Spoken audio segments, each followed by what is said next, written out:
I am integrating and I'm saying, what does my voice sound like? If there was a superpower, we had a CEO retreat and we were talking about superpowers that we wished for when we were kids.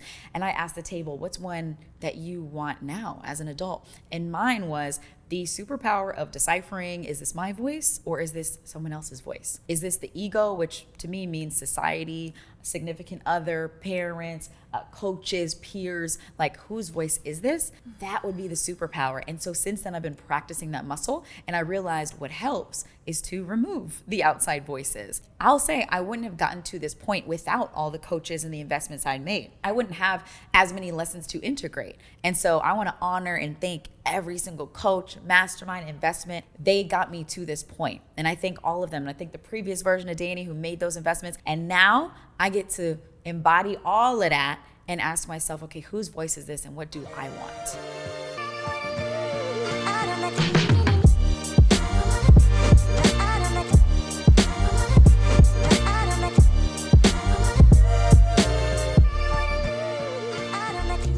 Welcome back to Since 3000. I'm Danielle Leslie, and I am so honored to be sharing the sofa today with Jessica Hurley.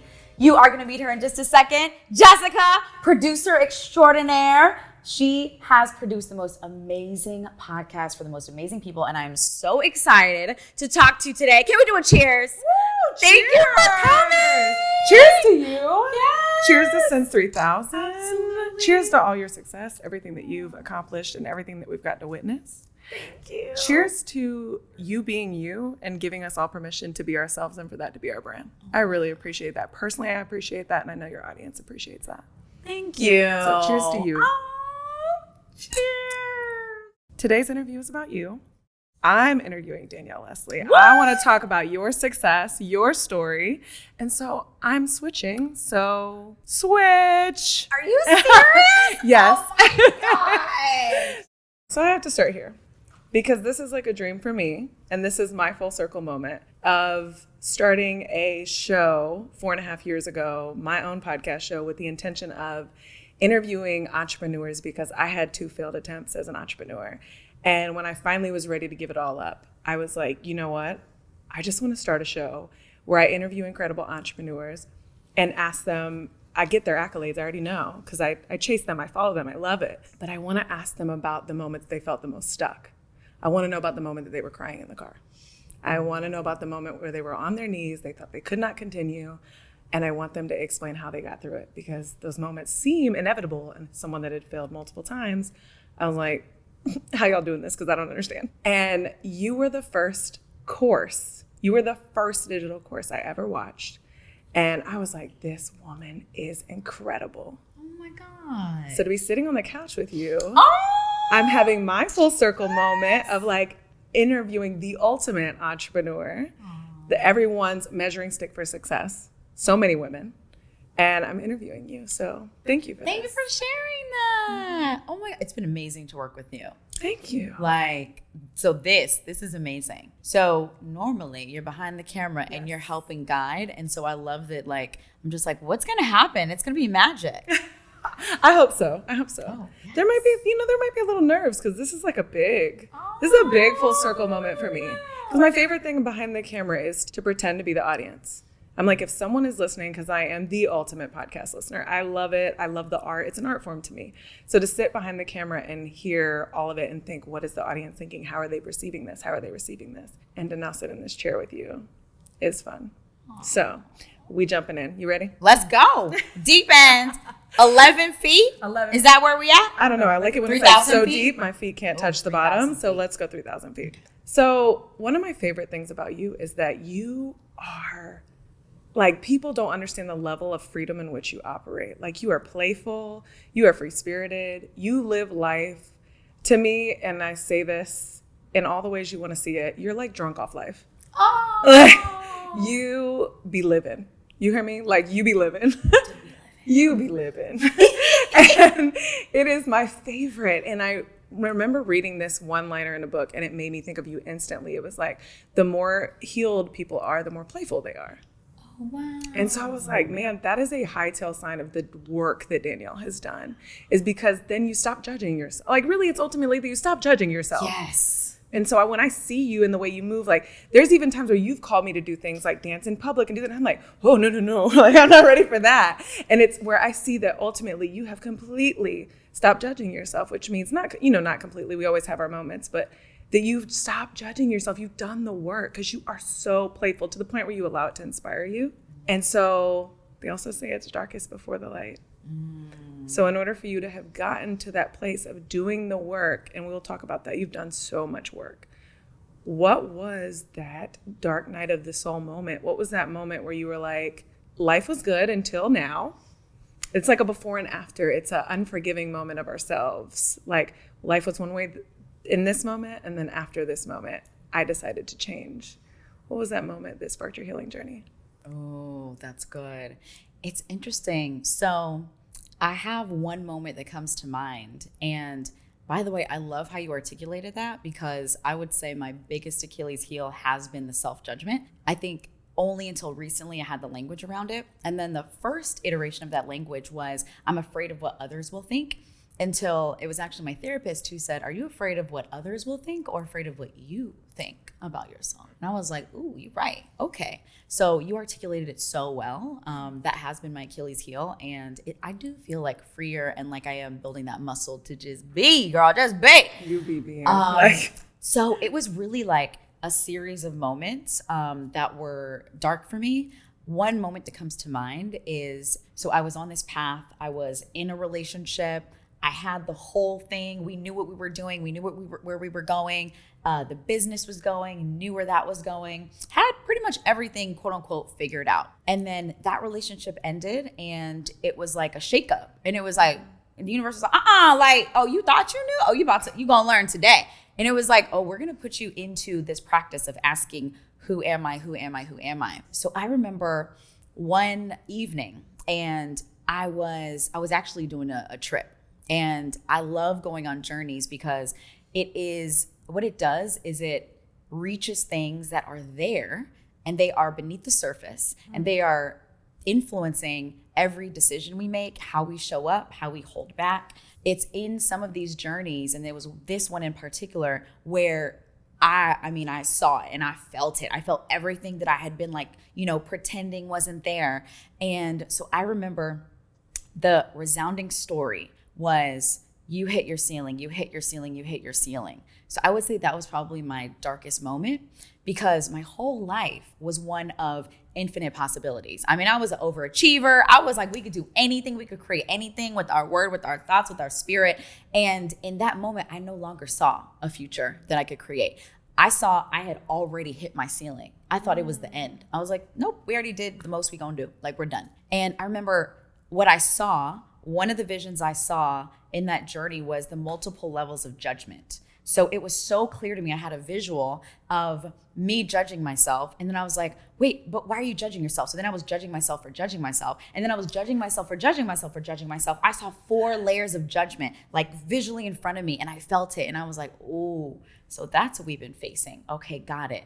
And then I saw the ceiling, and I'm sitting upstairs in my office, and the way my desk was set up at that time, it was like a spaceship. And it was like, all right, we're commanding the universe. And that's the vibe I had when I first moved in and when I first sat at that seat. But fast forward to these months later, and I was like, no, this physical ceiling right here, I already hit it. It's done. Like there's nothing else to do. And in that same moment, I saw first the layers of my judgment. And then I remember like crying profusely and seeing a visual of this excavation site where I saw the like 6 layers going deep. And for that moment I said, oh my goodness. And I was crying and I was like, these are not my tears. These are the tears of my ancestors. And I think I realized 2 things. One was, I am here to be able to express everything that they lived, that they went through, and I'm a vessel in this moment. Mm-hmm. And it was a great moment of detaching from the tears and the emotion I was feeling. And it was so freeing because I said, okay, I'm here for you. I'm expressing this for you. And it was that commingling of that moment. And then the moment where I'm like, okay, they are trying to free you They're saying, yo, girl, like, you're the vessel. You get to express without being attached to this. But then there was the moment before when I was feeling chained to my judgment and feeling like I had already done everything. I can't create anything else. That was the moment for me when I was like, I don't know what I'm doing with my business next. I don't know, am I going to find someone else to be with in this lifetime? What does my future look like? Ooh. Thank you for sharing that. So what I heard was you had to unbecome so you could recreate. Like you had to meet yourself where you were. Like, okay, this is what I think about myself. I recall someone saying that there's a lot of CEOs. I don't remember what I was listening to, but there were all these CEOs that had executive coaches, high-level CEOs that had executive coaches. And the executive coaches said that the scariest place for these high-level CEOs is when they're at the peak of their success. Because when they're at the peak of their success, they are immediately following it with, this will come to an end eventually. Because I've gotten to my highest vision, I've gotten to my highest place. So that means there's only down from here. And so knowing that you're at the top and you're about to start rolling down is a scary place to be. And so it's kind of unbecoming so you can recreate a new vision, because you don't have to go down. You can just elevate to a new or a different place. Yes. So after that, what were some of the things that you did to like kind of begin that journey? Because I think who you're referencing in that moment to who you've become is a very freer, amazing, spiritual, lively, playful, still incredibly intelligent, powerful CIO. For you to become the CIO, the free version of yourself, the spiritual version of yourself, the person that you truly embodied, which eventually led to Since 3000, I first want to talk about like the tangible work that you did, like maybe the most powerful books you read, some of the actual spiritual experiences you had. What were some of the things that you were like, that literally was where I pivoted and was like, okay. Yes. Oh my gosh. So the first thing that came to mind was changing and then removing my measuring stick. So that was a huge first mindset shift that I needed to embody to then be open to the tools that were calling me. And what that meant was my whole life I had that measuring stick, which was first get straight A's. Then it was be president of every organization. So I was prom queen, ASB president, ICC president, so the president of all the presidents at all the high schools. Like, talk about achievement to the highest level. Like, I was like, oh, we doing it all of it. And so I had a measuring stick my whole life. So when I entered into entrepreneurship and I said, okay, well, what's the measuring stick with the course business? It's the revenue. So that's when every moment, the North Star, the measuring stick was revenue. It was, okay, when can we hit the million? Okay, now we need to hit 10 million. And I remember being like, getting calls for articles, like, oh, we want to write. And I'm like, no press. Like, no, a million is nothing. We need to do 10 million. Then I'll be ready for the press. So it kept moving. The measuring stick kept growing. And so what I had to do first was change the measuring stick. So first I changed it from the revenue to number of hours I was working per week. So it changed to actually living and life. And so what I did is I focused on how can I, instead of working the 50-hour weeks, and it's wild because at this time, the company was doing really well. I had a whole official team in place, yet I was still doing all the things. I was stuck in the DIYing. I felt like I had to touch everything because I was afraid of the judgment of myself. And I'm like, I still got to write the email. I still got to look, approve everything. And so therefore I had the amazing, capable team there, but I still was working the 50, 60-hour weeks. So I said, okay, the next measuring stick is let's get this down to 10 hours a week. Once I focused on that, got it done in 2.5 months. So now we're like, oh, okay. We got this, cool. So the final shift was realizing like, we don't need no measuring stick at all. And I was like, out of here. Okay, out of here. And what became success is what I wanted to be. What became my new North Star was, am I feeling fully self-expressed from moment to moment? When you think about that as a quote unquote measurement or a North Star, that is truly infinite. And that truly has no judgment. It's about, how do I feel? Do I feel fully self-expressed? So that became my new guiding light. After my relationship, one book that was great, my really good friend Tara Reid recommended it, and it was called Love, Freedom, and Aloneness. So first it was me learning that there's a difference between feeling lonely and embracing aloneness. And one of my biggest stories growing up was, I don't have any friends. I feel so alone. And I realized that I was carrying a story that belonged to my mom. And because I remember telling my spiritual advisor this, Rosemary, and she said, wait, what do you mean you don't have any friends? She's like, didn't you tell me you were just in LA visiting Crystal, your best friend? Did you just get off the phone with Tara? Didn't you just tell me that this weekend you're doing these things? And I was like, she's like, where is the no friends thing? And I was like, okay, well, what the? And she's like, so where is this coming from? And I realized I had done a truth session. So this was another resource. Lalita Ballesteros, she's amazing. She has these truth sessions, and it's a 2-hour, 3-hour session with just you and her.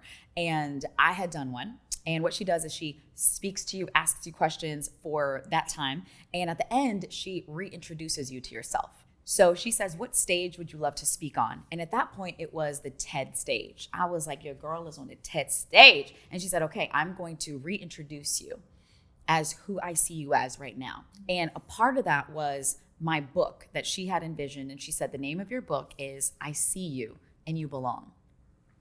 And I was like, ooh. And then I gifted my mom a truth session.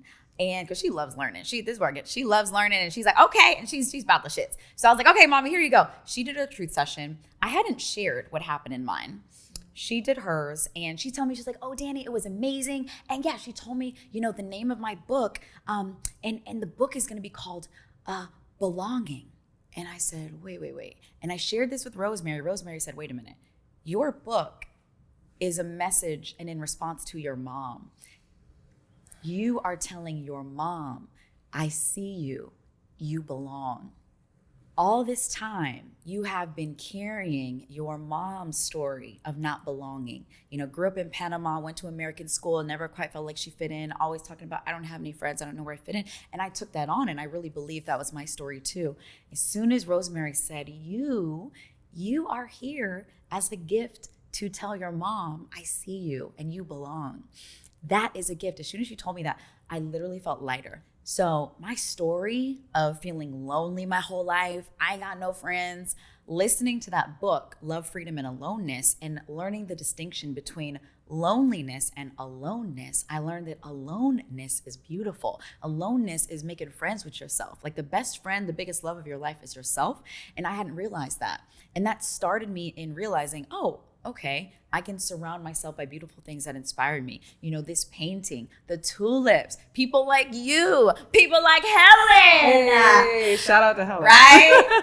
And it really taught me that, the joy is within, and I have the opportunity to be my own friend. And I started relishing in that aloneness and started asking, okay, what makes me happy? And then I started this practice of being in the pursuit of pleasure. So another book that was great is Pussy, a Reclamation by Mama Gina. And she has a second book, and I read the second book during that time. But it talks about just our gift as women and our divine feminine, how we can show up and just flirt with life. As my friend Grace says, and she's on one of these episodes, life is romantic. And so it shows you can flirt with life. Go get a coffee and just flirt with, the person and just be like, hey, how are you? And nothing attached to it all. It's just you being in your being and flowing. And so I really embodied that. Okay, how can I flirt with life? How can I dance? I remember being on a call with you one time, and I think we were talking about relationships. We were in our content strategy sessions. Yes. And we were talking about Those were the best, by the way. So fun. And we were talking about relationships, and you said, I think I said something about when a man asks a certain question, and the face you gave me when you were like, oh, no, I'm the muse. Like, I'm the man's muse. Like, I'm the muse in every room that I walk in, including any man that I choose to like share my life with. And like, oh, I've been doing this all wrong. But you have truly like created that in your life. I've watched you constantly choose your magic within, like live in flow, live inspired. Like you talk about always being fully expressed. And I don't know anybody that practices that better than you. Like I so enjoy watching it. And I think it's coming to life, literally coming to life, you as the executive producer through your Since 3000 brand. And for so many people watching, and this is coming from a fan, a follower, where from this healing journey, how did you go, okay, not only do I want to live life fully expressed, but I feel like your next level execution of it is through your Since 3000 brand. And so how did you go from Course from Scratch, the story you were telling yourself around Course from Scratch, and this brand new brand, fully embodying your past, present, and future self? It's interesting because I think what we'll find is with Since 3000, it is all about embodying your past, present, and future self now. And one thing I realized is we often end up returning back to ourselves. And so this brand has always been inside of me. Everything I've done has been a reflection of this. I just didn't have the language or the consciousness of it. And so it was a natural next thing. What helped is the proximity piece. I was being, newly single. I had more space to surround myself with more friends, new people who are also futurist visionaries. And so the first piece was putting myself in proximity with other like futurist visionaries. And I was like, oh, wait, what's this whole Web3 NFT? Okay, interesting. Oh, what's this whole spiritual? Okay, interesting. So that was the first thing, was really like calling in and being open to and being moved by and putting myself in proximity with folks like that who already saw the future and were living it. And then it was going to events like conferences, continuing to learn. It was going on the unplanned last minute trips where I got to like express myself and dream through these ideas. And so with Since 3000, it started as an NFT project, and it started with this vision of how can we create the first collection that really reflects who we are, because I don't see a collection that looks like me and that has the essence and has like the fashion overlap and like the physical and the digital fashion. Because your fashion is on point. Hey, if you don't tell those people to get out of my DMs, they're like, where are the BTS footage of her shoes and her jewelry and like all the things? So you're a vibe. Continue. Shout out to Germany, my collaborator. Shout out to Germany. Stylist of the century. So it started there, and then it moved into, all right, I want to do a show. I was seeing this shift where I was feeling resistance to being the quote unquote expert in the room and being the teacher all the time. This identity of I'm the teacher, I'm the expert. So creating course from scratch. I am the teacher, I'm the expert. I go on my Q&As. I am the expert. They're asking me all the questions. I am there to deliver, to give the answers. On my team, I was the CIO, I was the leader, the CEO at that time before I rebranded it in a way that inspired me. And they were coming to me for the answers. And I felt, I created this narrative that I had to give them all the answers. So it was me going to hosting masterminds and being the expert, the one that everyone's asking questions. So I wanted to be a student again. I'm like, I love being a student. And I thought back to the original business project I created, which was called the Do Love Project. And this was a decade ago. It was in like 2012 when I was living with my mom and I was dreaming up what I want to do. And it was one of my first projects was called Do Love Therapy Sessions. So I wanted to create an online course, and I said, okay, I want to talk to the people, and I want to be a student of what their biggest fear is in doing what they love for a living. And so I remember just interviewing people, and I just loved interviewing people. And then I did a podcast with my best friend, Crystal, Brand New Nation.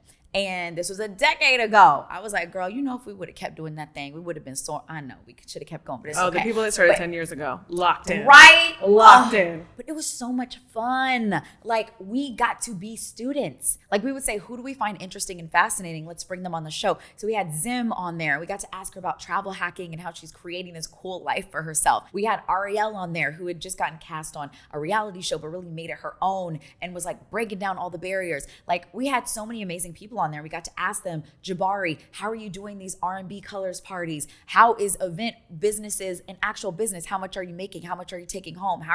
I got to be a student. And so with this show, I was like, wait. I'm going back to where I started, which is what I freaking love. I love being a student. I love sitting on the couch and being like, so tell me, how did you do this? And then I love taking what they share and, digesting it and synthesizing it into a framework, a fun ass acronym that, really vibes and resonates so that others can do it too, and helping create the blueprint. So what I started creating with Do Love Project was these press playbooks. So the first version of my course was called Press Play. And when I did it, it was so funny because I'm like, girl, you're supposed to be creating your first course. In the course of creating my first course, I end up doing these webinars where I would host other people and I would have other people on and I would interview them. And I was supposed to be selling my course, but this was a decade ago. There was no course on webinar. Like, I didn't know what I was doing. So I ended up turning my supposed like sales webinar into an interview. And I would just get deep into their stories. And I was like, you know what I can do? I can do these press playbooks. And so I had like Arel Moody on, and he's like this like world-renowned speaker. And I was like, oh, I could do a press playbook with Arel and interview him, turn it into a framework, and we could collaborate on this playbook that others can use to become speakers. So when I started, I really yes, I was creating and I created my first course, Press Play, but at the same time, like what brought me so much joy was also interviewing others and helping them create playbooks, tell their stories. So that was a big shift for me, was saying, I want to be the student again. I want to have this show. I want to play dress up and talk to my friends. Which is literally what you've been doing. Yes. And it's so fun. So fun. I have to highlight what you just said, because I think in the industry that we're all, so many of us are in, which is this influencer guru, it is this fight to the top. Like you always talk about your North Star being, at first it was revenue.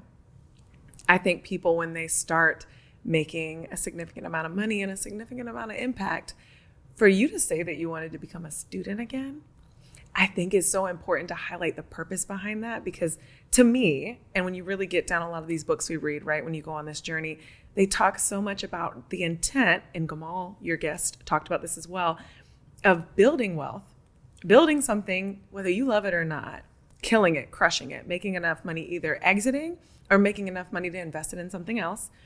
And then that now gives you because so many people that are in survival don't have the time or the space to actually focus on, like, what is it that I want? The book Wanting, right? And you put yourself in a position where you could take some time off and go, okay, I did all the things.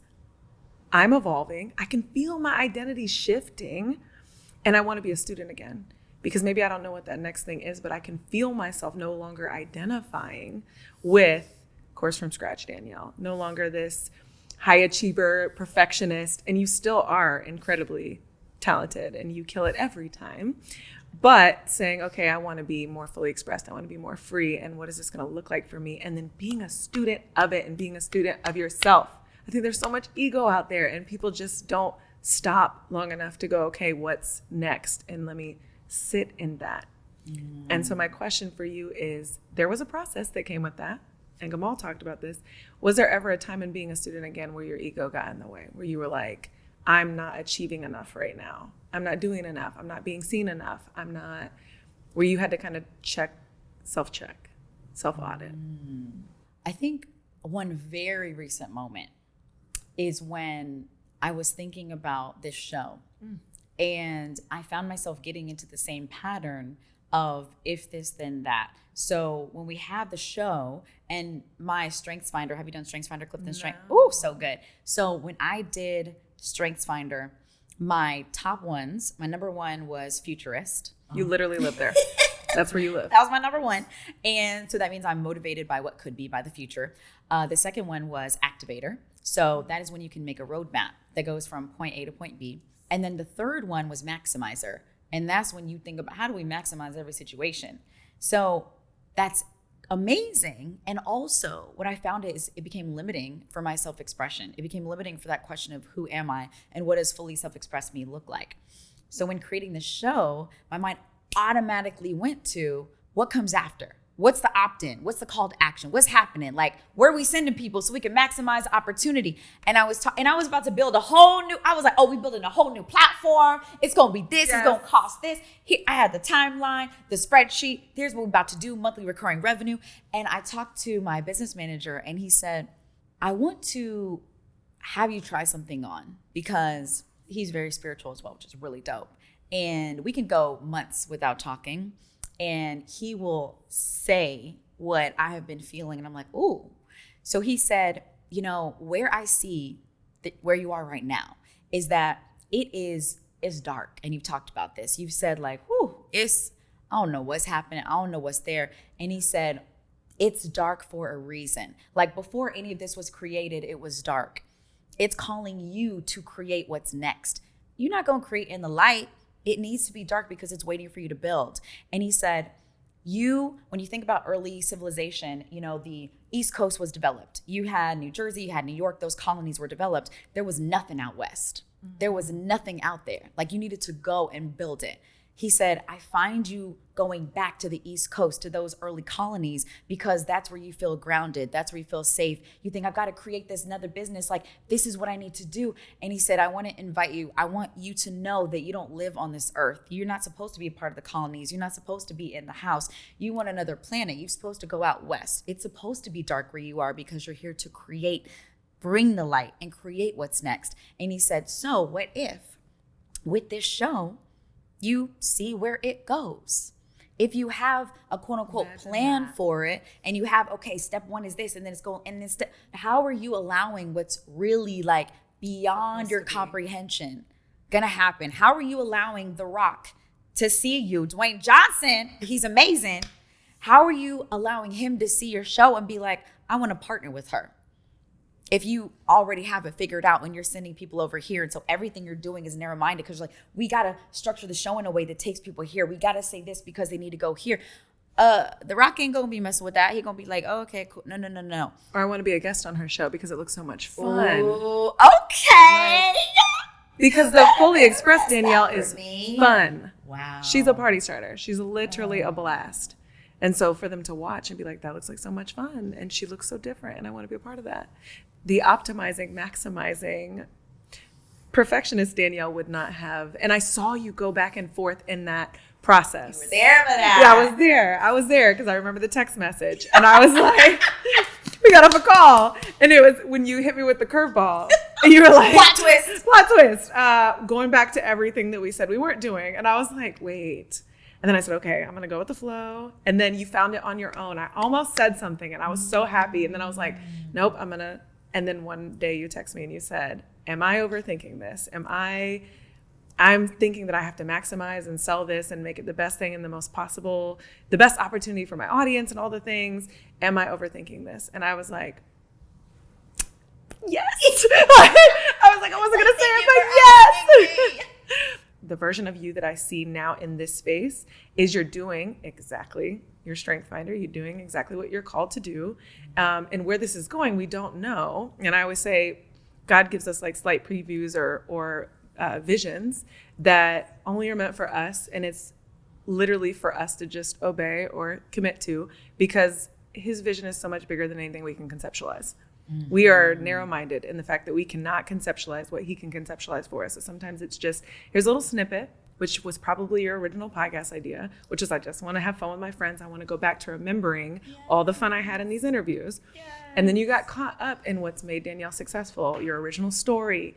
Who made Danielle Leslie? You did, but how? And what all the things that work for me, optimizing and maximizing every opportunity.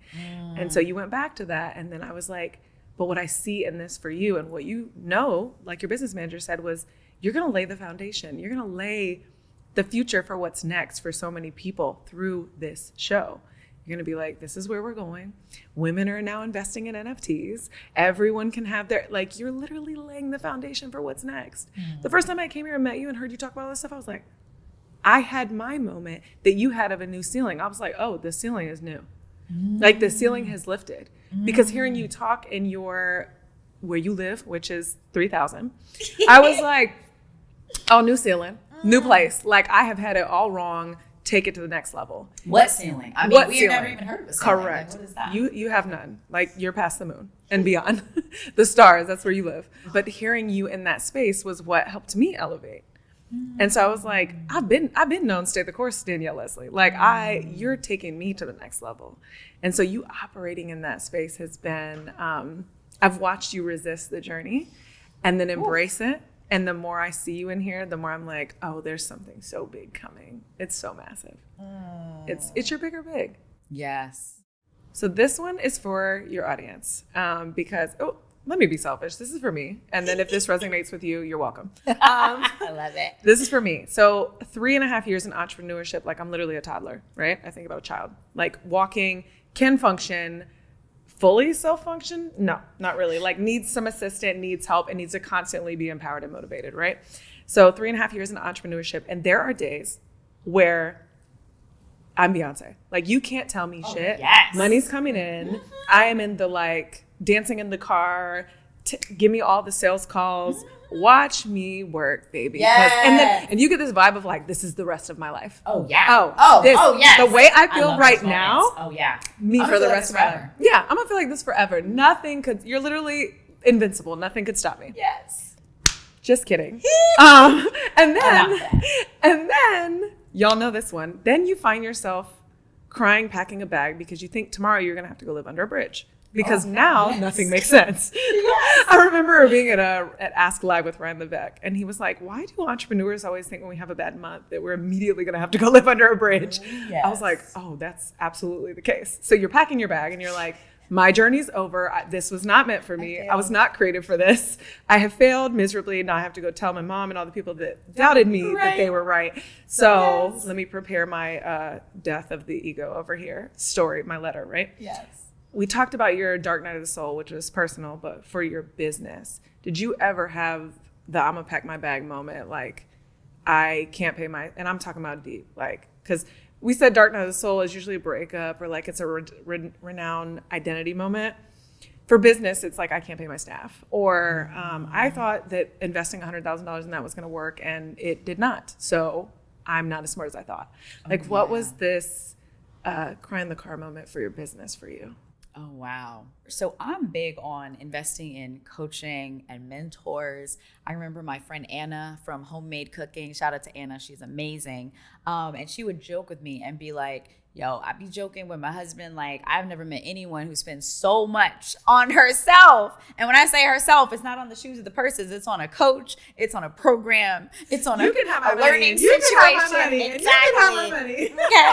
Like, I think at my height, at one time, I was talking to my therapist every Monday. I was talking to my business manager every Wednesday, my spiritual advisor every Thursday, my business coach every Friday. Was this the fear of losing the money that you had made? Not at that point. Okay. When I first started working with like 2 coaches, yes. When I did my first 6-figure month, yes. So when I did my first 6-figure month, absolutely. My motivation was, I don't want to screw this up. Yep. Like, I've never had this much money. What am I doing? So yes, at that time, the motivation was, let me find people who have been there before. Let me find the visionaries. They've already walked the walk. Let me partner with them. And at this time, at the height, I actually did it from a place of this is what I do to level up. Like, I'm always, I guess, one of the things I'm motivated by is the learning. It is the like collapsing time. How can I get there in a fraction of the time? And what really took me out was when I made a major investment in a coach and then worked with another team and made a major investment, plus was offering rev share to this team. And after working with them, I was like, oh, this ain't it. And then I'm like, wait, oh, this is not getting better. Oh, wait, this is really not getting better. And me realizing that I guess I had just worked on certain skills, but there was this skill of like listening to myself and knowing my voice is the most important voice to listen to. And in seeking the learning and how do I collapse time, I had adopted a philosophy that what that looks like is working with coaches and working with mentors and giving them all my money and giving them this and giving them that. And so I didn't have as much liquidity as before. You know, the margins were different because I was putting it over here in this bucket instead of if I had just paused and said, you know, let's just take a little break. And I liken it to my journey with medicine. I've gone on like a few journeys, and last year was my year of journeying. And then this year I said, this is my year of integration. So all the learnings I got from working with the medicine, doing the journeys, this year I'm going to integrate those lessons and I'm going to listen to this voice that they helped cultivate, they helped curate, but also it's my voice. It's the highest voice. I'm going to listen to that, of God, of universe, of me, the highest voice. I'm going to listen to that and I'm going to go and I'm going to be great and I'm going to integrate all the lessons. So same thing with these coaches. I said, okay, we're going to pump the brakes. So right now is the first time in my whole probably adult life, I don't know how long, I guess maybe, since starting my business, since I worked with those first coaches where I'm not working with anyone. So I paused my therapist. So it's been a couple years. I'm not working with my therapist, not working with a spiritual advisor, not any business coaches, not partnering with anyone, not paying anyone for masterminds. Like I am integrating. And I'm saying, what does my voice sound like? If there was a superpower, we had a CEO retreat and we were talking about superpowers that we wished for when we were kids. And I asked the table, what's one that you want now as an adult? And mine was the superpower of deciphering, is this my voice or is this someone else's voice? Is this the ego, which to me means society, significant other, parents, coaches, peers, like whose voice is this? That would be the superpower. And so since then, I've been practicing that muscle, and I realized what helps is to remove the outside voices. I'll say I wouldn't have gotten to this point without all the coaches and the investments I'd made, right? I wouldn't have as many lessons to integrate. And so I want to honor and thank every single coach, mastermind, investment, like they got me to this point. And I thank all of them. And I think the previous version of Danny who made those investments. And now I get to embody all of that and ask myself, okay, whose voice is this and what do I want? I hope y'all heard that loud and clear. There's such a message out there that is like, don't hire a coach that doesn't have a coach, and don't, you should constantly be learning and you should constantly be paying someone. But if there's anything I've learned more so on my healing journey is there is a season, and you're using the word integration, which I love, but you will slap yourself in the face every single time when you are in your darkest moments or having a lapse. I feel like I always say you're only as healed as your next best trigger. And so you will be in a triggered moment and be like, wait, it is astounding when you realize wait, I feel like I can't get out of this, but I can because I've learned the tools. I've actually, in fact, heard that several times, but I never stopped long enough to integrate or to apply the lessons. So we're consume culture, but we don't actually practice anything that we learn. And the only way to do that, you talked about it earlier, alone or being practicing aloneness and integrating. Saying, okay, how are you going to go learn all these tools, physical and or mental, and for your business and for your breath work, for me, the breath work, and then for me to have a moment and be like, wait, I'm not doing breath work anymore. So no wonder I can't self-regulate through this moment because I'm not practicing any of the things that I learned. And so the practice of simply integrating and getting really quiet, because we're always trying to fast forward to the success, and then I'll practice those things. Because I always talk about how success can't silence the noise. So you have got to, people try to fast forward the success, and then I'll implement the things because I just need to be at a place where I can stand still. Well, that will not come. So you have to create it. And so for you to have a season of integration, I hope y'all heard that clearly, because that is so powerful of you need a season of silence. You need a season of silence. I love that, the season of silence, because, there are a couple distinctions that I think will help me in my journey. And it's asking what I need most now in this season. And so it may be a season where there is a new skill you want to learn, and therefore you buy that program to learn that skill. Yes. You mentioned breath work, and this would set it off for me. I was like, yes, Wim Hof, come to me. Yes, breath work course. Because I'm I don't know how to do no breath work.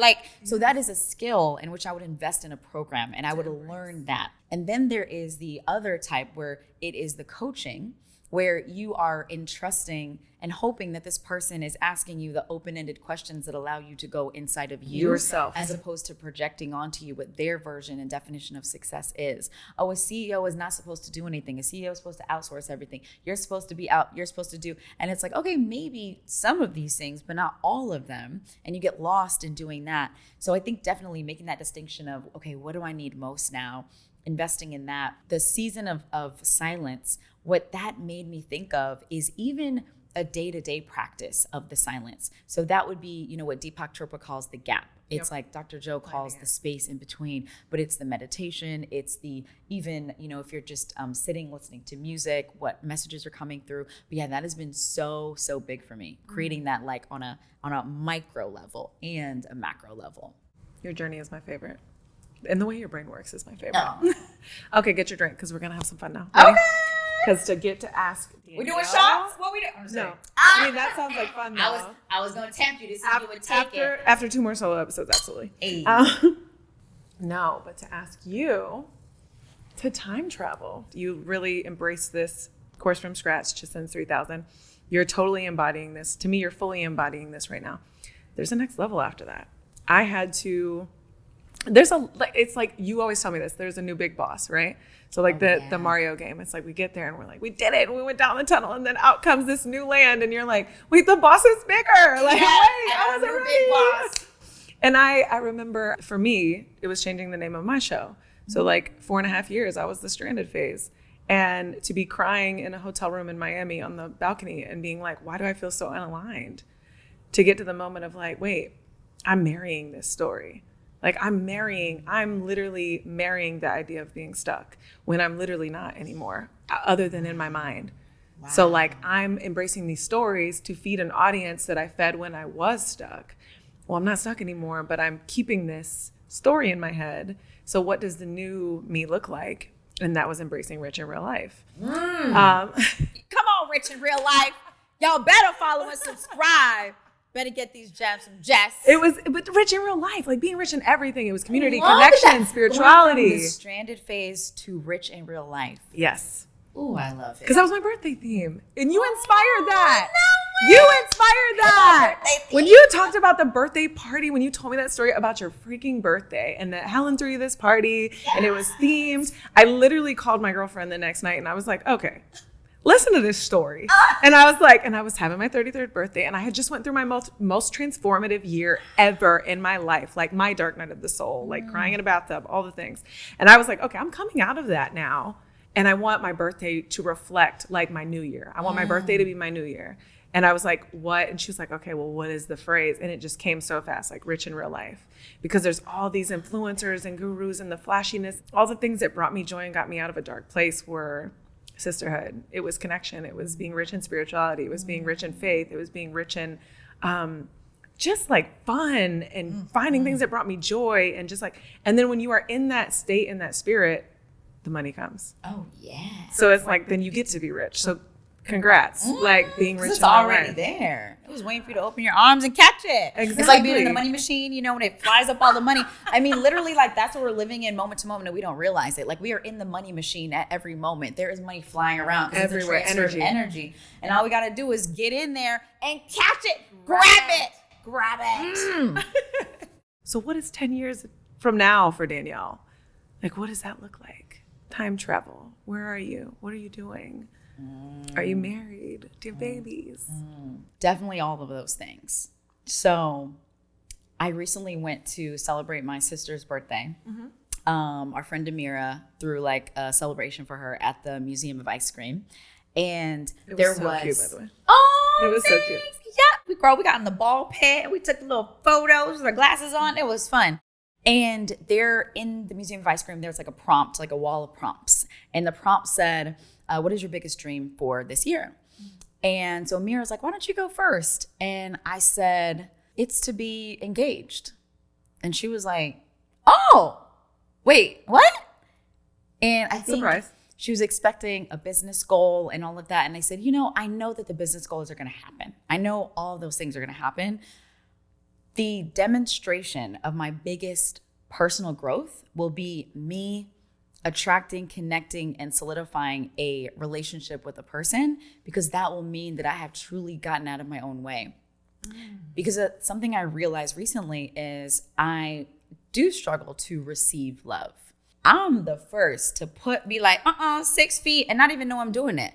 By being like, no, like I'll see you in like a week. No, I don't want you to be here for that. Oh, sorry, can you leave in 10 minutes? I got this thing to do. I'm feeling a little stressed about my work. Can you go? Instead of being like, how can I partner with this person to, you know, help me create this thing? So for me, that realization was, okay, if I am with someone and engaged, that means I have truly gotten out of my own way and I'm able to receive, like that filter, and it's open and I'm able to receive. And also I have released this glamorization, right? So what I realized is I have a measuring stick in relationships. So in a love relationship with a potential life partner, I do glamorize it and I expect that we will never have a disagreement. Anything that you know doesn't vibe with me, it's unchangeable. You're not gonna be able to change it. It's like a whole Disney movie. Is it? What do you mean? Like how the men always say that, like, oh, you have a Disney fairy tale love story. Yeah. And like, because Disney only shows us like when they choose each other and they get married. Oh, yes. And then it's like, we're going to be in love forever. Without realizing it. That's what I had. Yeah. Right? Because I'm an eternal optimist. So I'm like, of course it's going to be amazing. Yes. Without me realizing, no. Like, you will have disagreements and you will have difficult conversations. And I grew up not having difficult conversations. There was no like confronting conversations. So now those feel very uncomfortable. And I just, when I see something that doesn't vibe, I'm like, let me go over here. Exactly. I'm like, you can't change it. Let me go over here.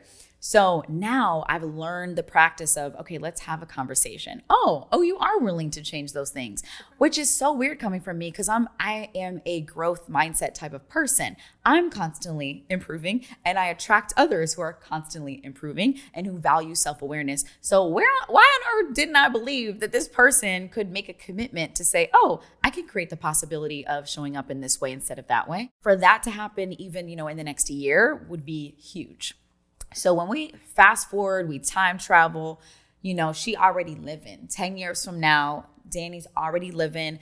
So yes, she has an amazing husband who is self-aware. We have conversations for like 4 hours, lose track of time. We're like somewhere else. We laugh all the time. It's like intellectual conversations. We vibe, we connect. I am his muse, certainly. Every day I walk in, he sees me. He's like, it's like the first time he's seeing me. He's like, wow, wait, let me take this in. Your pants. Oh my God, this brace. You just... like that every moment, every day that's happening. We have kids, so 2. And the kids are awesome. Because they're their own beings. And I'm like, oh, what are you here to teach me? I get to be a student again. I want to let me sit in the student seat. They're creating their own worlds. They're inspiring me.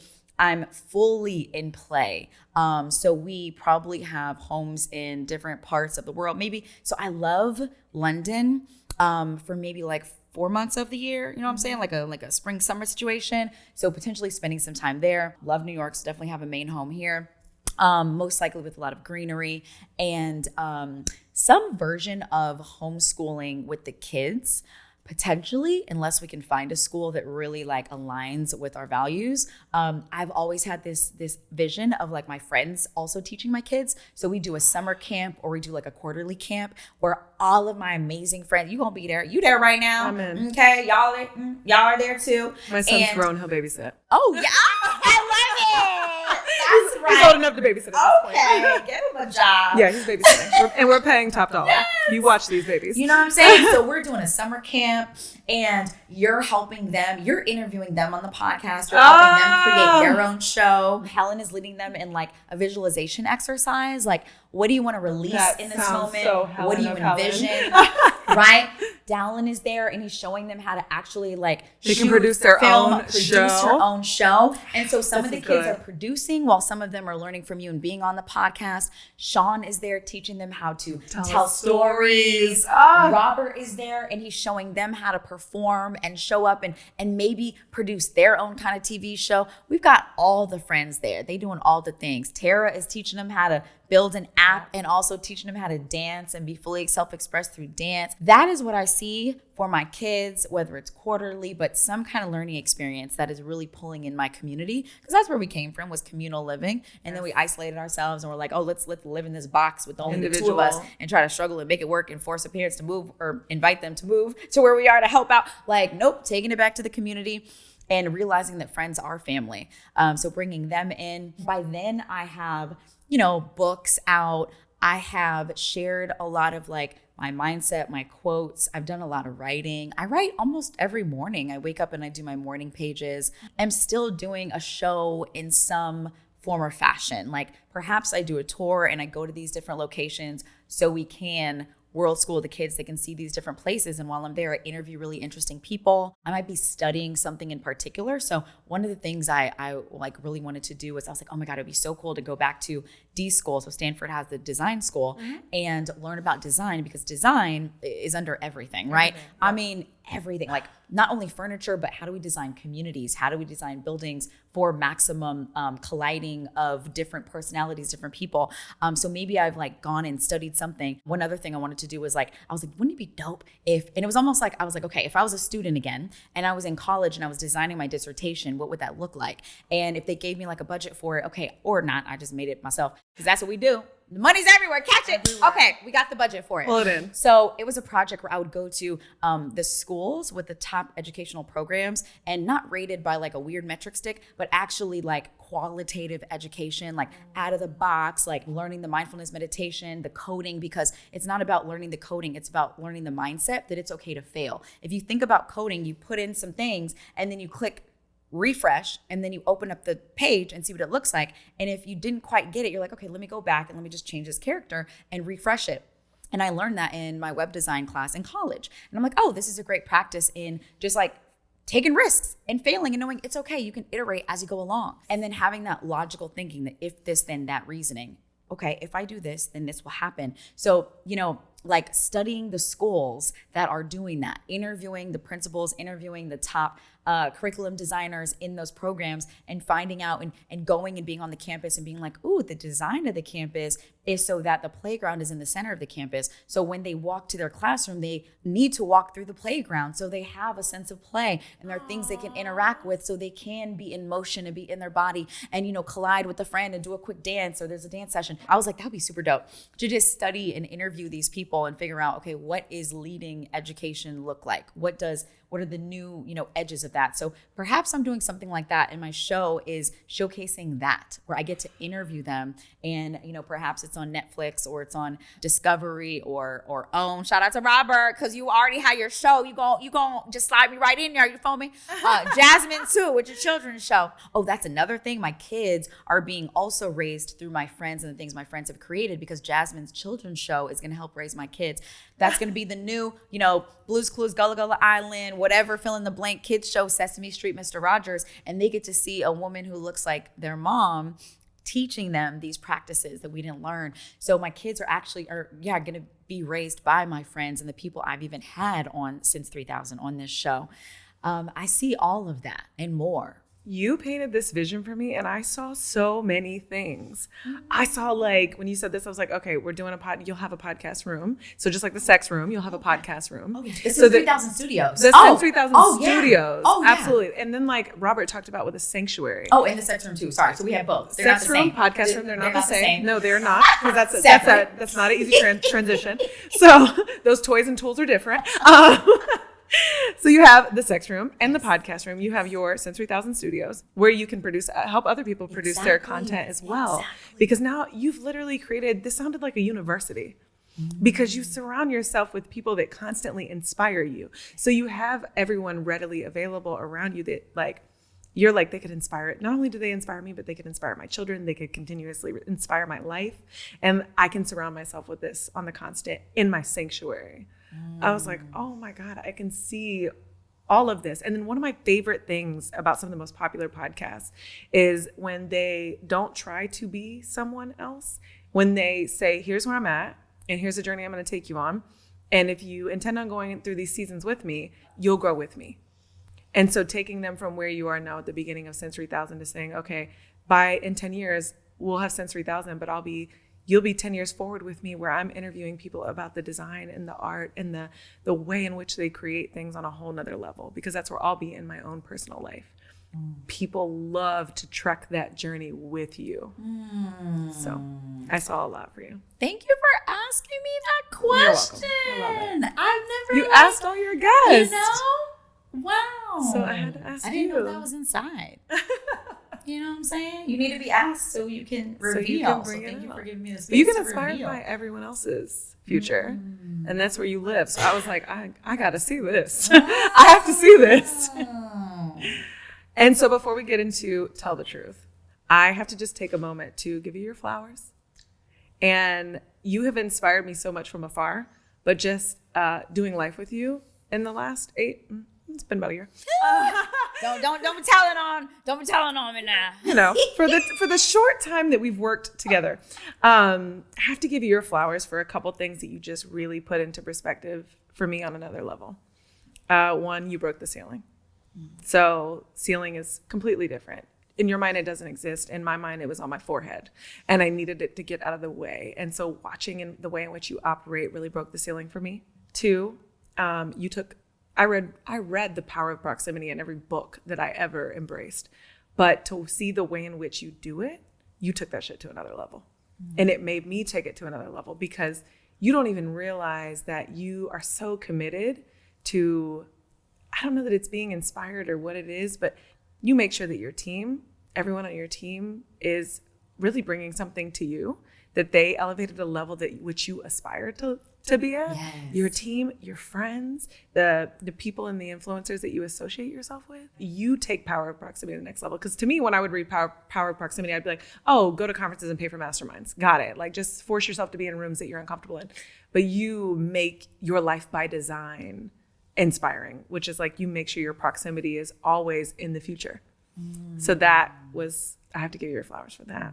3, this is a big one, is I would hit barriers or walls or self-sabotage so often that I would think, okay, every successful female CEO I see just has this state that she's in, or this way that she shows up, or this way in which she operates. So I need to, the woman I was idolizing, I'm like, I need to become that. That's my block.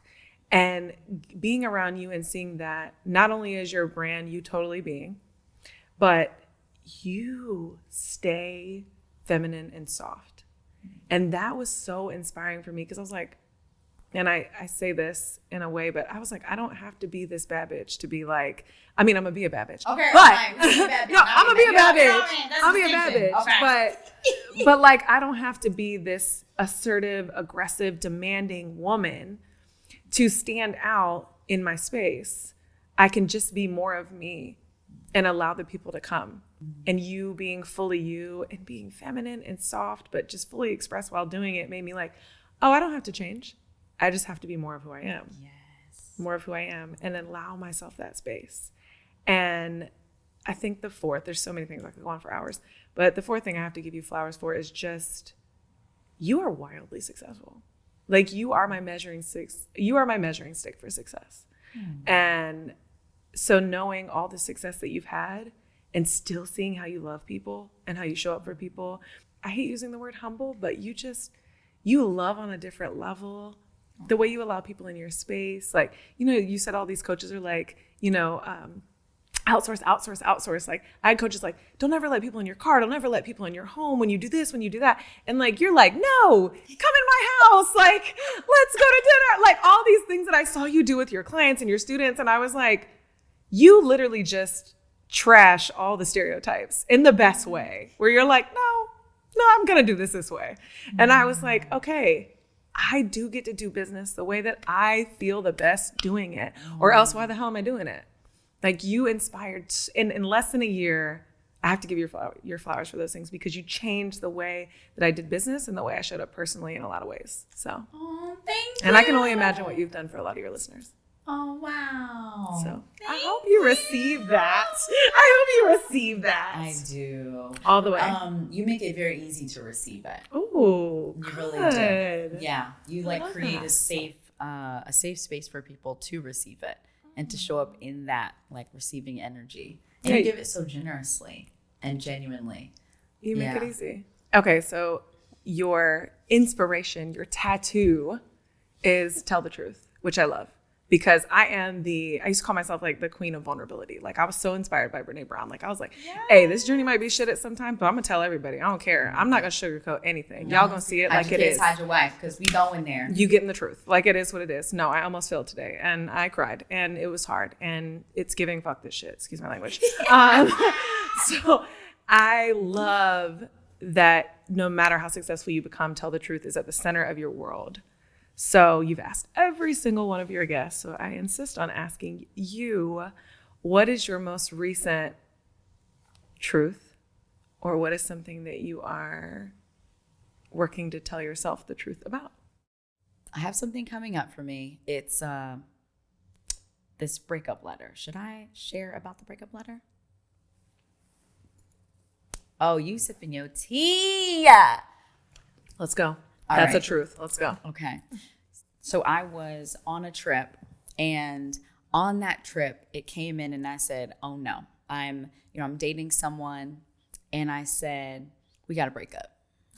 It's Get not 6 feet away things. again. Exactly. It's not doing the things I needed to do. And so I wrote a letter, and it was a breakup letter. I knew that if I got in person with him and attempted to break up with him, that I would either just fall on my face in my delivery. Communication on things like that, I'm still honing and exercising, things that are potentially difficult. So for me, my strength is writing. That's my best way to express my pure raw emotions. So I wrote a letter, and, I started out with all the amazing, wonderful things that we've shared, all the amazing things I love about him. And then I moved into, we talked about, because we were sitting right here in this living room, and he noticed that we could occupy 3 different types of relationships. And he's like, I don't know if we could be all 3. Maybe we could be 2, maybe 1. And the 3 types, and the 3 types of relationships were best friends, because we would have a blast. Like, we are twins. I mean, we're so similar. We think similarly. And so we could be best friends, and we're like brutally, like so honest with each other, share everything. He's like, I usually just share this with my boys. I don't know why I'm telling you. And I was like, you're welcome. Hello. So we could be best friends. He's like, the second is we could be business partners. He's so business savvy, like wildly intelligent and an executor, visionary and operator, delegator, just incredible. And, or we could be life partners. And, we could get married and have a family and live life together. So those were the 3. And it was like our second or third date. It was our second date. And he shared that. And I was like, okay. And so in the letter, I said, I realized that in this lifetime, we are not meant to be lovers. We are not meant to be life partners. So I want to ask, can we be best friends? Can we be business partners? And I know you don't want to hear this, and you're going to be like, hell no. However, I'm going to take us back to our second date and say, can we create this possibility and still love on each other, appreciate each other, and be there for each other? So I write this breakup letter, and I come back home a few days later, and we're sitting on the couch, and I'm like, I wrote you a letter. And he's like, oh my gosh. And then I was like, I would like you to read it. And he's like, oh. And he's like, oh, this isn't a breakup letter. Ha, ha, ha, ha. And I was like, ooh, ciao. And I was like, okay. He starts reading it, and he's like, okay. It's a breakup letter. And so he says, are you open to an exercise? And I was like, nah, I mean, it's not going to change the outcome. I'm like, nah. He's like, are you open to an exercise? And I was like, okay. And he's like, okay. And then I had my like easel and my like little white notepad set up in the living room where I do my business doodles. And he's like, can we use that? And he's like, I've never used one of those before. How do we use it? And I'm like, this man, he does the most complicated things. And then certain things, he's like, how do we? And I'm like, it's because you're a boss and you operate your whole business from your phone because you're like commanding worlds. And so I'm like, just bring it to the couch. We'll do it right here. So he brings the easel right here. We're sitting on the couch, and he draws a T on it. And then he puts plus and negative. He hands me a green marker. He takes the black marker, and he says, okay, write something you love about us on the left side. And so I wrote down our conversations. They're illuminating, they're inspiring, they're long, they're fun. And then he writes down laughing. We laugh like 90% of the time that we're together. I feel like I'm a little kid when I'm with you.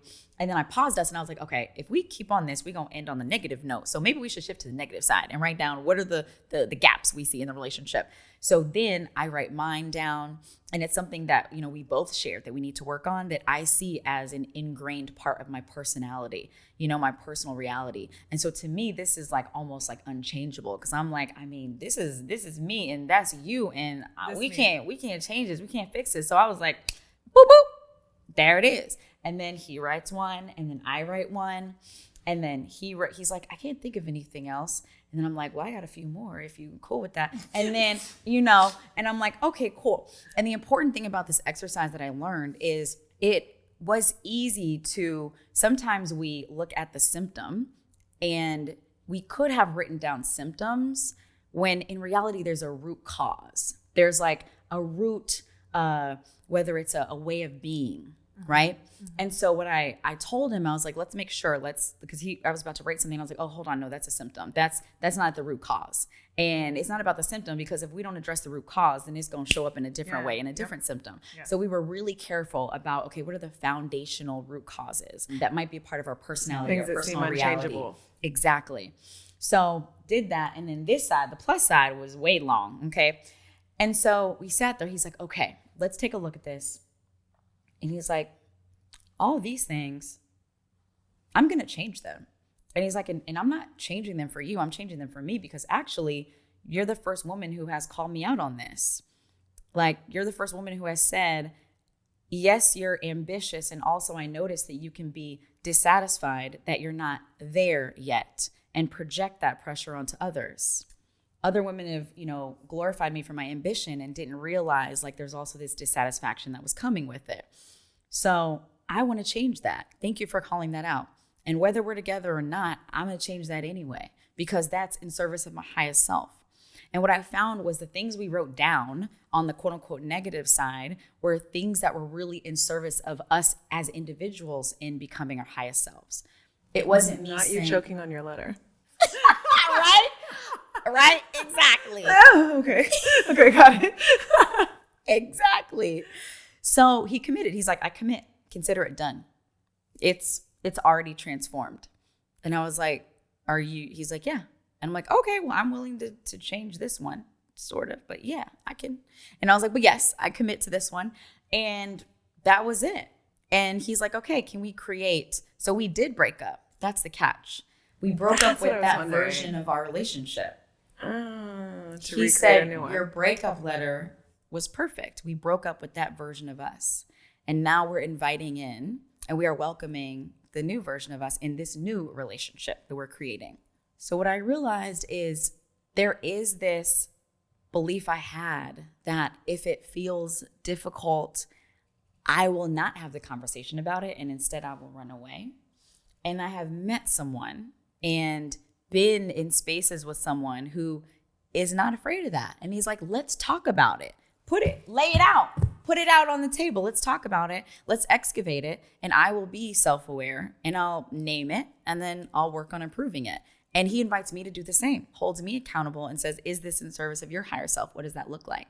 So I'm like, okay. So that is a recent truth that has been huge. You spoke earlier in the episode about really having to strengthen the muscle of listening to your inner voice instead of listening to someone else's. That's similar to me of like, I've always had to ask myself, like, is this God or is this my ego? How did you know in that moment that wasn't? Because sometimes we'll get in like, we'll start protecting ourselves of like, I'm not trying to hear your opinion because I'm married to mine. How did you know that this was, you were accepting feedback and criticism with still honoring your inner voice? It was a simple question. Is this in service of my highest self? Is this helping me be fully self-expressed? The answer was yes. And that's all you want at your core of life. Mm-hmm. Everything else that's attracted because of that. Mm-hmm. Amen. This was so good. Thank you so much. Thank you for sharing your truth and your time travel. Thank you for asking. Thank you for letting me be in the interview seat. This was fun. Thank you for letting me be in the interviewee seat. You're welcome. So where can your lovely guests learn more about you and find you right now? Where can they? I'm glad you asked. Because I'm stalking too. So where are you?